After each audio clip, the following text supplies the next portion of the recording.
Hey guys! Today we're diving into another truly horrifying case. If you want to support my channel, make sure to subscribe and stay active. It really helps me out. I'd be super grateful for that. Let's get started. The night of March 1st, 2023, in a quiet neighborhood of Brevard County, began peacefully. But around 1:30 a.m., a call came through to the emergency hotline. A frightened man reported that two young boys had called him over a video call, pleading for help. Their faces glowed on the phone screen, and behind them was a dark corridor inside the house. What happened within those walls? Why were these children the only ones able to speak of what had occurred?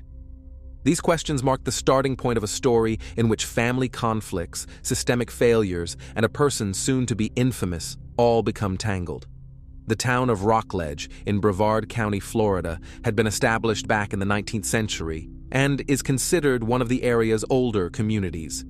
There are no high-rises or huge metropolitan sprawls here, just a typical American suburb where life moves at a steady, predictable pace. In recent decades, Rockledge has grown alongside the nearby space industry, but has retained the character of a quiet place where neighbors know each other and dramatic events are rare. It was in this setting that the Terwilliger family lived. At the heart of the home was Glenda Terwilliger, aged 63, whose life revolved around her family. She never sought praise, but it was her support that allowed her daughter to work and not worry constantly about the children. Morning routines, dinners, bedtime talks, these responsibilities rested on her shoulders and became the rhythm of their daily life. Her daughter, Constance Terwilliger, then 35, carried the bulk of the load. She worked to provide for her kids while simultaneously trying to maintain order in the household. Her attention was focused especially on her eldest daughter. With her daughter, she built a relationship based on trust. She didn't dictate. She listened. She gave space for openness. This allowed Kiara Terwilliger to grow not just as a teenager, but as someone who felt heard.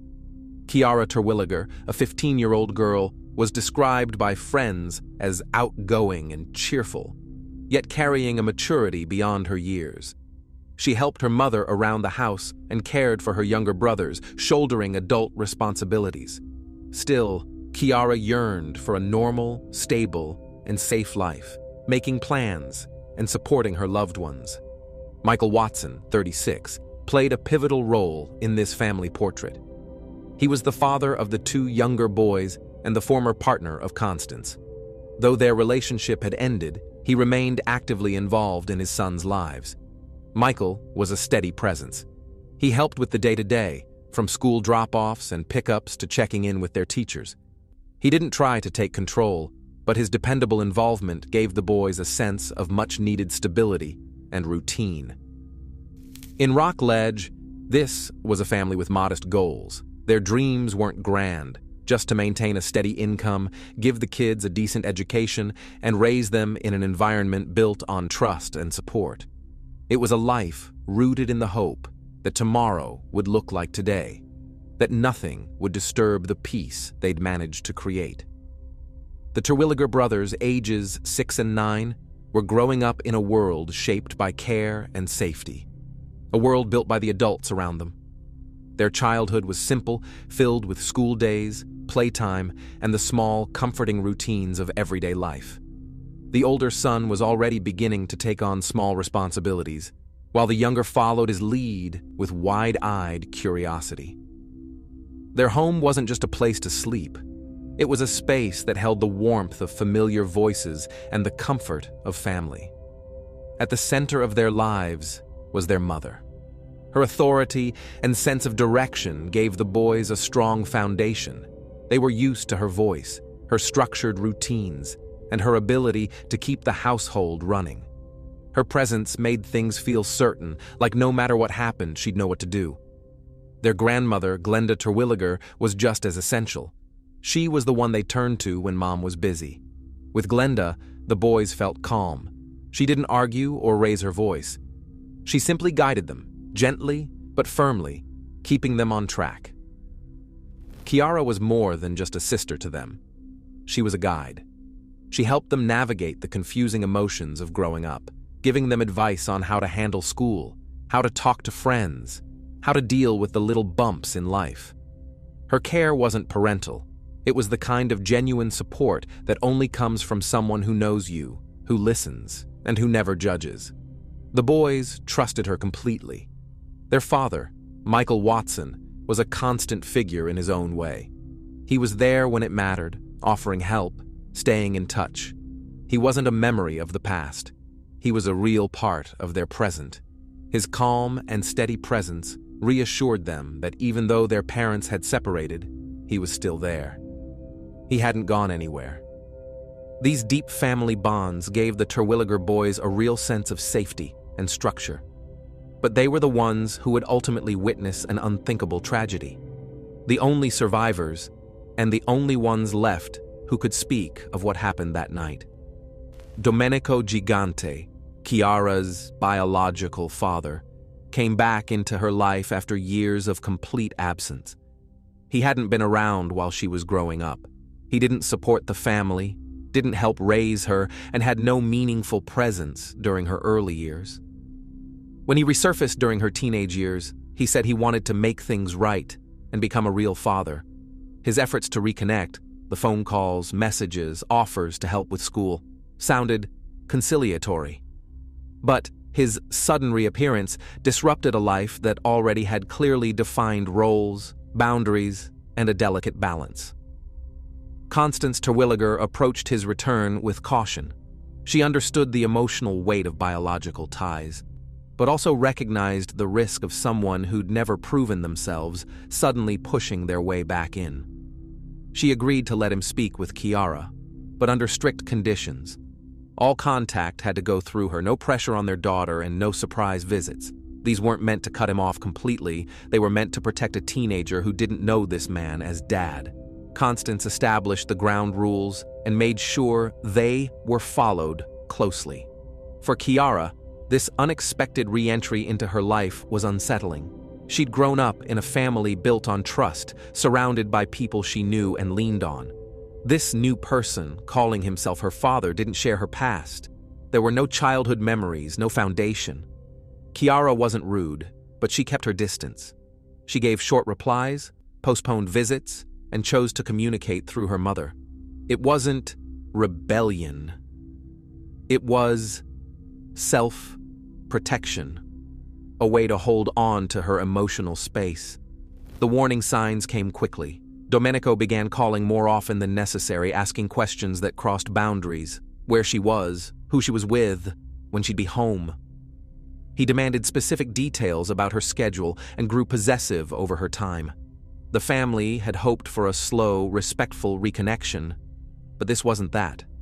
Things escalated when Domenico started flooding her messages late at night, demanding instant replies and expressing frustration when she didn't respond quickly enough.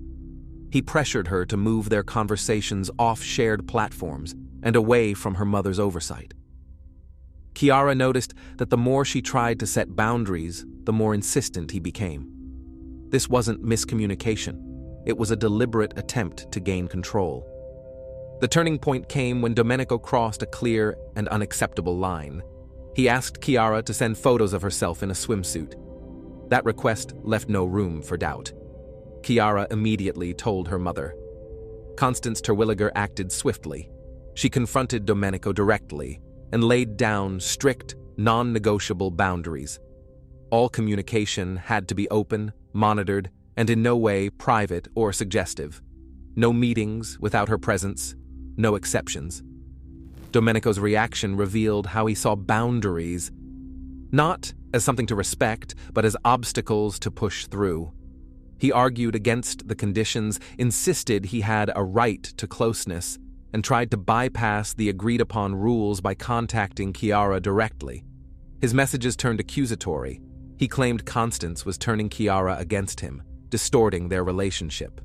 But what he failed to understand was simple. Trust isn't declared, it's earned, over time, with consistent actions. For Chiara Terwilliger, this marked a defining moment. She became more firm in her decision to keep her distance, to avoid any meetings without her mother present, and to stand up against any attempt at control or manipulation. She shared every inappropriate message or incident with her family, asking them for support in keeping him at a distance. Before the tragedy struck, law enforcement already had records on Domenico Gigante. His first serious run-in with the law happened in 2005, when he was arrested for domestic violence. The victim reported being physically harmed, and the investigation documented injuries consistent with the accusations. Instead of prison time, he was offered a pretrial diversion program, counseling, supervision, and no criminal conviction if completed successfully. After finishing the program, the case was closed. It was the first time a real threat to others had been downplayed. By 2008, his behavior had become even more disturbing. He was involved in a case of animal cruelty that led to the deaths of 2 dogs. The investigation uncovered horrifying details, and the county sheriff at the time called it one of the most appalling cases he'd ever seen. A prison sentence seemed inevitable, but once again, the punishment fell short. 2 years of house arrest and probation. Clear signs of escalating violence were brushed aside. House arrest, by definition, places some limits on a person's freedom. But it's not the same as being incarcerated. It allows the person to remain in their home, maintain daily routines, and experience only minimal disruption compared to jail time. For Domenico Gigante, it meant the seriousness of the charges never brought real consequences. And instead of reform, it reinforced the belief that with the right legal moves, aggression and violent behavior could be excused. In 2012, another disturbing chapter unfolded. This time, it was road rage. Witnesses reported that Domenico Gigante was driving his pickup recklessly, deliberately creating dangerous situations for cars and motorcyclists. The incident ended with a collision involving 2 bikers. When he was followed to a friend's house, Domenico emerged holding a machete and continued making threats. Despite facing charges for assault with a deadly weapon and reckless endangerment, which could have led to serious consequences for his behavior behind the wheel and for brandishing a weapon, several of those charges were ultimately dropped. Once again, he avoided prison time. Instead, he received another 2 years of house arrest and supervision. The core issue was never addressed. There was no long-term intervention to deal with the root causes of his escalating behavior. The system focused on check-ins, mandatory courses, and surface-level monitoring. Meanwhile, Domenico's actions shifted from controlling behavior in private to public displays of intimidation. Every lenient decision only reinforced the belief that the system would continue to give him another chance. That isolation wasn't necessary if he said the right things. By the early 2020s, his track record painted a troubling picture, a pattern of violent tendencies, disregard for legal boundaries, and a readiness to use threats and weapons to assert power. But instead of tightening restrictions, the system continued to offer short-term fixes, avoiding the hard questions. That's how a dark file takes shape, a growing stack of red flags that never lead to real consequences. On February 27th, Chiara Terwilliger came down with a case of tonsillitis and stayed home from school. She had a doctor's appointment scheduled. Domenico used the situation to intensify his attempts to reach out, asking persistent questions that went far beyond normal concern. He wanted specifics about her doctor visit, what the doctor would say, when the appointment was, and who would be with her.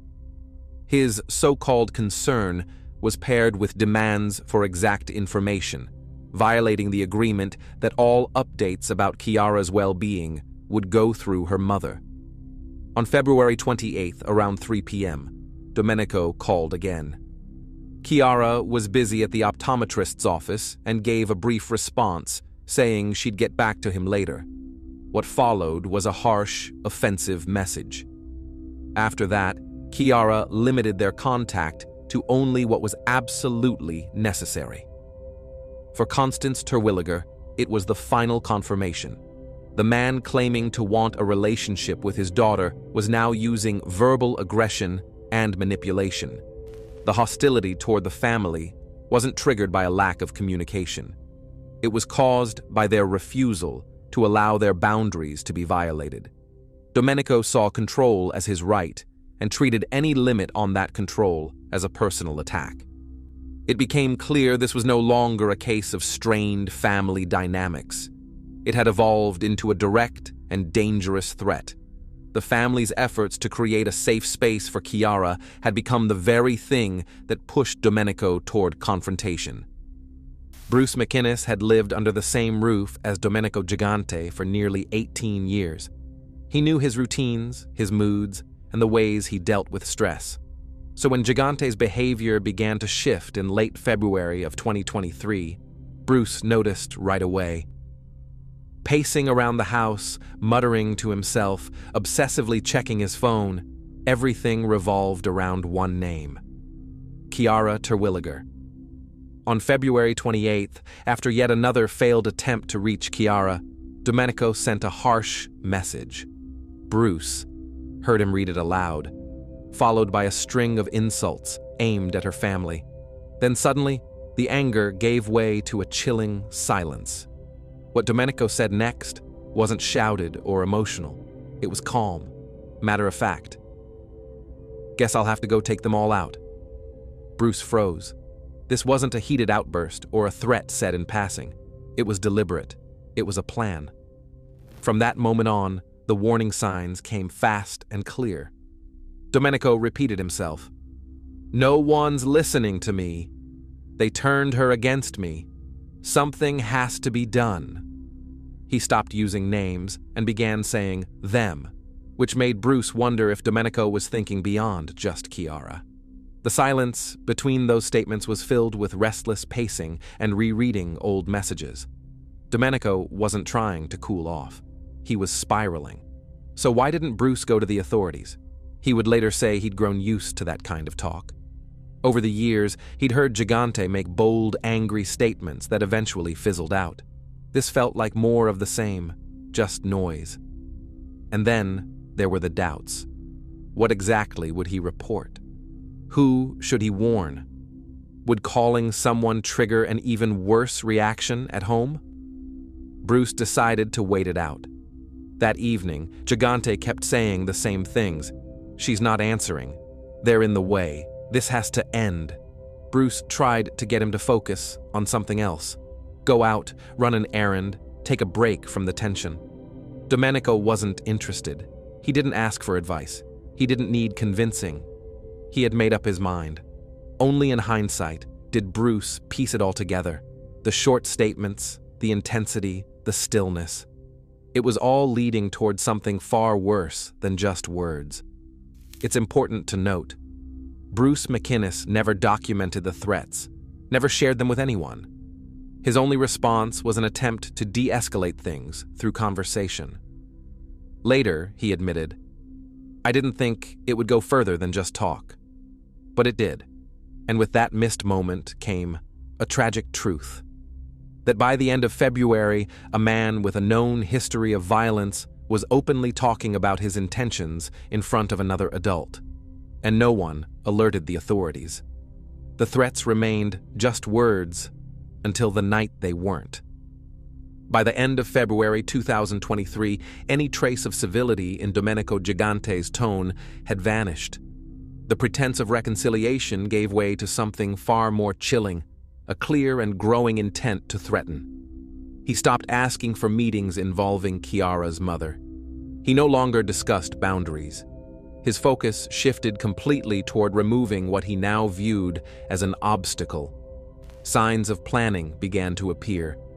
Domenico started asking specific questions about Chiara's daily routine, where she would be, who she would be with, and what time she'd be home.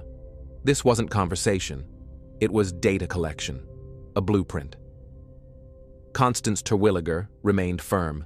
Any communication with Chiara had to go through her and had to be trackable.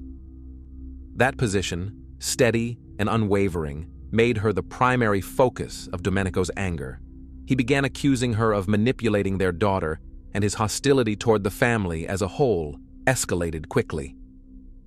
By the evening of February 28th, all the elements of what would soon become a nightmare were in place. He had rejected any third-party involvement, targeted a time of night when the house would be most vulnerable, and made it clear, if only to himself, that he was prepared to act alone.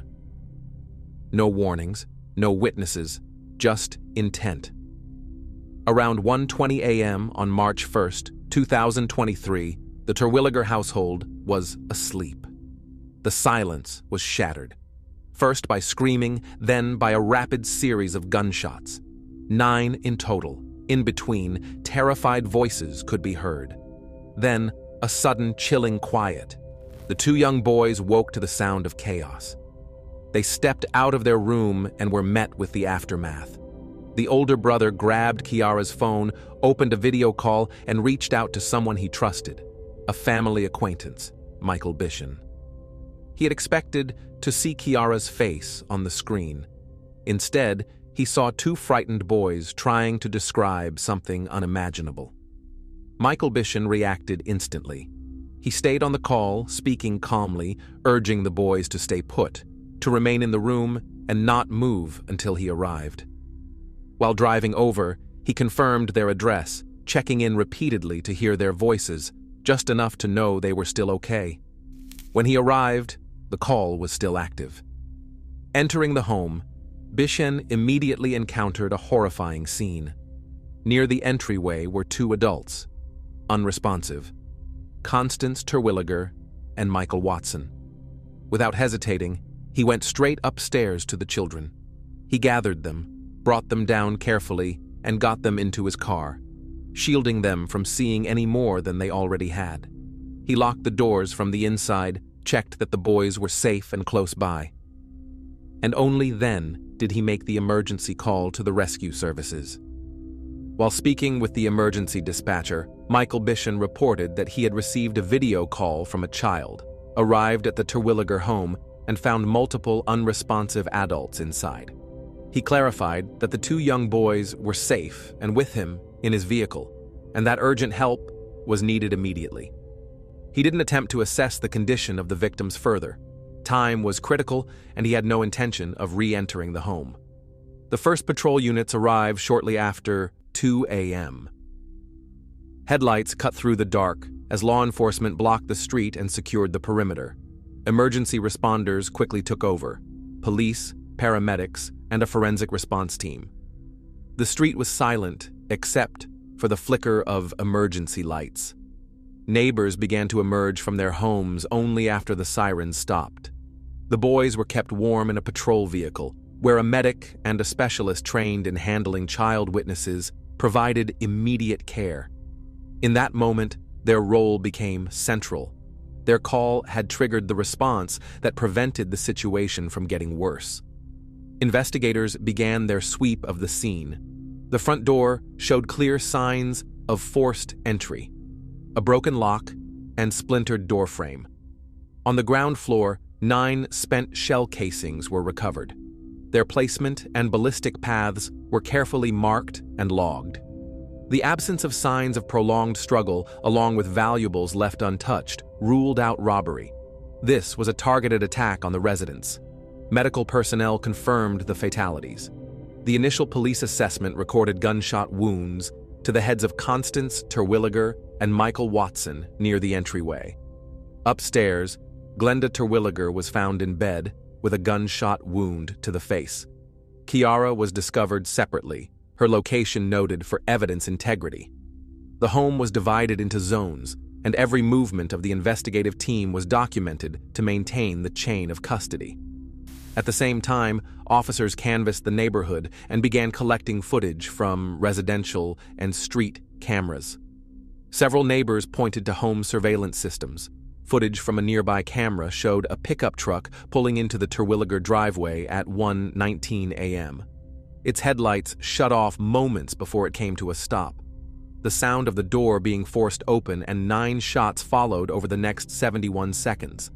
Moments later, the truck pulled away.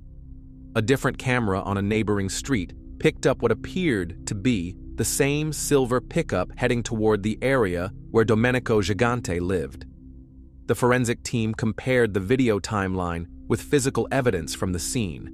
The number of shell casings matched the audio. Bloody shoe prints were documented at the entrance and along the staircase, the pattern suggesting a fast, direct movement through the home. Time stamps from all footage were synced with dispatcher logs to eliminate any discrepancies from time zone settings or device clocks. Phones and digital devices were collected from the scene, including the one belonging to Chiara Terwilliger. Call logs and messages were copied to secure storage, with access strictly limited and officially documented. These digital records became crucial in establishing a timeline. The escalation of pressure, the final exchanges, and Chiara's abrupt decision to cut off communication. By midday, investigators had assembled a compelling body of evidence. There was clear forced entry, targeted acts of violence against specific family members, no signs of robbery, synchronized video footage of a silver pickup truck, and a digital trail showing threats and coercion. At the top of the suspect list was Domenico Gigante. He had motive, access to personal schedules, and a history of escalating conflict with the family. On the morning of March 1st, investigators approached Domenico Gigante using the knock and talk method, which does not require a warrant. Parked in front of his residence was a silver pickup matching the description of the vehicle seen on surveillance footage outside the Terwilliger home. When Domenico stepped outside with Bruce McInnes, officers informed him that Chiara Terwilliger was deceased. His reaction: "This is a joke. That can't be true." He didn't ask what happened or request to see his daughter. Showing no visible emotion, he asked for a cigarette and mentioned needing to gather himself because of the dogs. Detectives invited him to come down to the station for a conversation. He agreed without hesitation, but also without expressing any concern about the events. On the ride to the station, he didn't ask about Chiara, didn't mention the family, and instead made small talk. Officers noted the lack of any parent-focused questions or meaningful response to the fact that his daughter had been killed. Before leaving, Bruce McInnes reportedly asked Domenico directly if he had anything to do with what had happened. Domenico responded, "Yeah, I shot her 3 times. Now it's just us. We stick together. We'll get through it." There was no remorse in his voice, no explanation, no regret, just a strange, almost detached attempt to draw McInnes into his mindset. At the station, during his initial interview, Domenico remained emotionally flat. He didn't request that anyone be contacted on his behalf and showed no interest in the investigation. When asked direct questions, he gave vague answers and repeatedly returned to off-topic subjects. The official report notes a complete lack of natural parental response to the death of a child. What followed was an attempt to shift the blame. While in custody, Domenico Gigante requested a monitored meeting with Bruce McInnes, during which he proposed a so-called solution that Bruce take the fall for the sake of their friendship.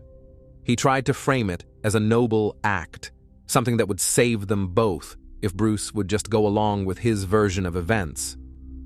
Bruce refused.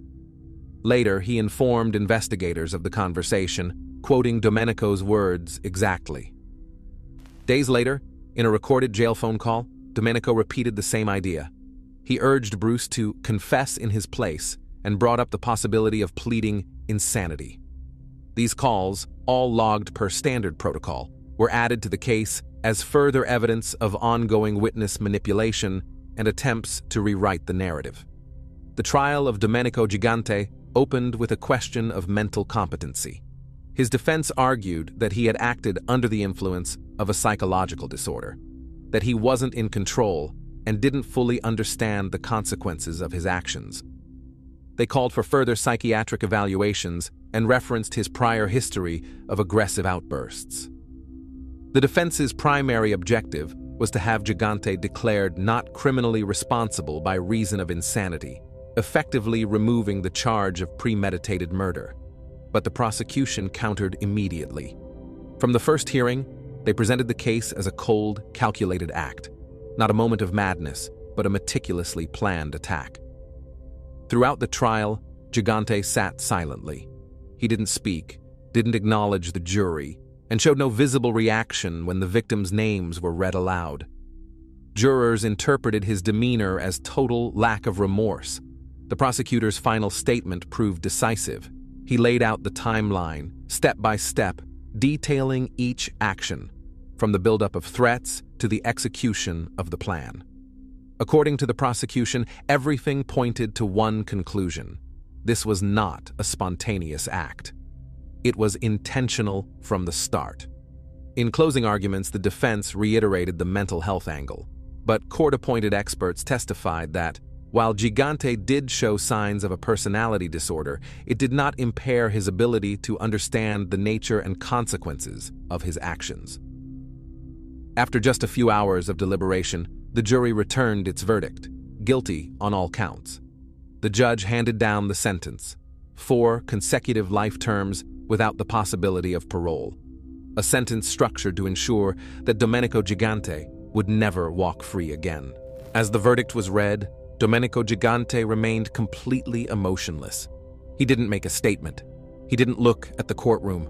Not a flicker of reaction crossed his face. For the family members present, who stood to hear the judge's final words, it was a solemn confirmation that justice had been served, even though no verdict could bring back the lives that were lost. The sentencing brought legal closure. The state officially declared Domenico Gigante guilty of a premeditated mass killing and eliminated any possibility of his release. The 2 young boys were placed in the care of extended family. Custody arrangements were handled through state agencies with involvement from child protection professionals. To shield them from further trauma and unwanted public attention, the boys were relocated to a different, undisclosed location. Their immediate needs became the top priority, ensuring safety, creating a stable daily routine, accessing necessary medical care, and continuing their education. As the only witnesses to the tragedy, the children were interviewed with extreme care, following protocols specifically designed for minors. Trained specialists conducted the sessions gently and methodically, recording vital information without re-traumatizing the boys. All contact with the outside world, including media inquiries, was strictly managed through legal guardians to protect the children from public scrutiny and pressure. This tragedy exposed long-standing failures in the system. Time and again, Domenico Gigante had managed to avoid real consequences. His early acts of violence were treated as isolated incidents, not as parts of a larger, dangerous pattern. The link between cruelty to animals and future harm to people was overlooked. The red flags were there, but no one connected them. For the boys, life after this event isn't a headline. It's a long, painful process of rebuilding. They'll have to relearn how to trust adults, adapt to a new way of living, and find stability in a world that once felt safe, and suddenly wasn't. The memory of Glenda, Constance, Chiara Terwilliger, and Michael Watson will always be a part of their story, and the responsibility to learn, to change, to act, rests with the adults, the ones who design the systems, the ones who decide whether the warning signs are taken seriously next time, whether the right words, spoken in time, might finally be heard. Thanks for watching, everyone. Your support means a lot to me, and you can help my channel grow by hitting that like button, dropping a comment, and sharing this video. Your engagement really makes a difference. See you soon.